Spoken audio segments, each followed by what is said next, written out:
Kia ora everyone, Paul here from SupaHuman. I'm here to give you a quick tour of our AI Workspace for PTE and some of the cool functionality that it's currently doing.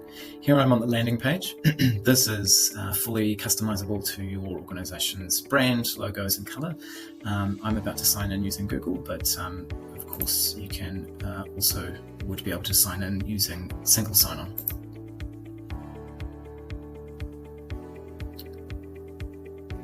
And here we're just landed on the workspace canvas, or the landing page where all of your standards are housed, and they are able to be managed in portfolio. So if you've got more than one person managing standards in your organization, they can be nicely grouped and assigned in folders there, and nice and clean. The interface here where you have the standards flagged as complete, in development, or needing attention.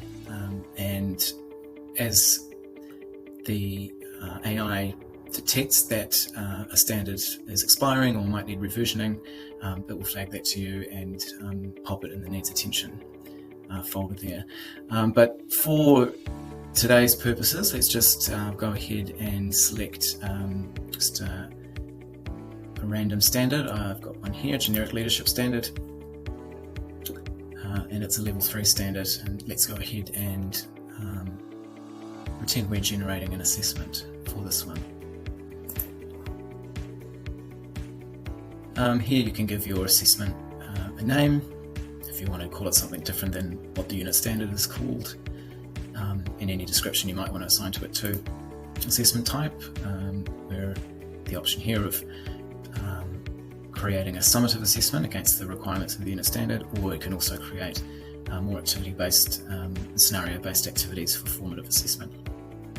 Delivery mode, here we're being prompted if the assessment's intended to be completed online, in person, or in a blended situation, whether it's individual or group-based, and also if the assessment is intended to be written or oral. Question type mix.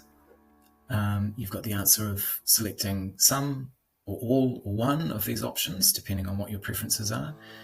And the AI will go ahead and create a mixture of these types of assessment questions. Learner context. If you have learners from multiple sectors, we're able to generate the assessment to create examples, instructions, and scenarios specific to those sectors. Version control. This is obviously for you to keep tabs on the versions that you're creating. Māori perspectives. Here you're able to have the option of putting Māori perspectives into the prompts or the instructions or the scenarios, and that can be done right down to iwi level. Alternative formats. If there was any need to generate one, say you have speakers of other languages, you could generate one in simplified language, large print for anyone with visual issues, and provide audio instructions as well. And there's also the option of creating an assessment cover page to capture all of that important learner data, NSN numbers, and that sort of thing, depending on how you like to manage your learner data. Now let's go ahead and generate that assessment.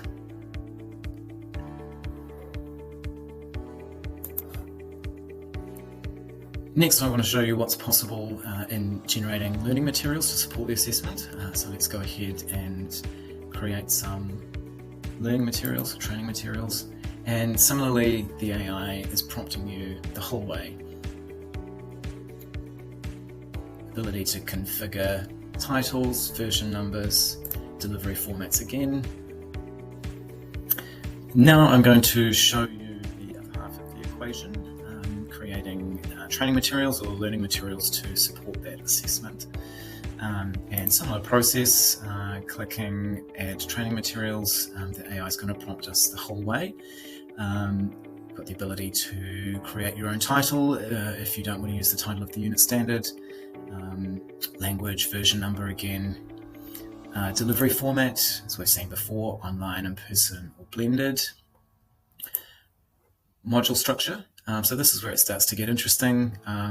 The AI will either generate the learning material by outcome, by skill, by topic, or you can leave it on auto to decide for itself which the best format of instructional design is for the outcomes that it's designing for. Active learning components. Able to select here things like practicing activities with model answers, case studies or scenarios, reflection, etc. Also the ability to include the all-important glossary. Again, we've got Māori perspectives and the ability to integrate down to the iwi level, tikanga Māori.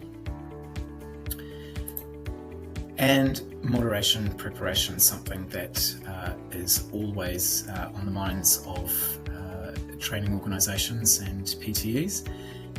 And here we have the ability to prepare the outputs, not only to include performance criteria mapping in the outputs that it's producing, but also to produce a mapping matrix to show where the evidence is located. And from there, let's go ahead and generate that training material.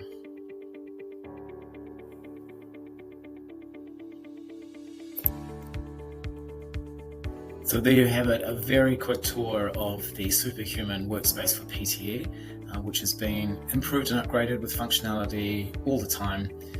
But of course, if you would like a more detailed walkthrough, please don't hesitate to get in touch.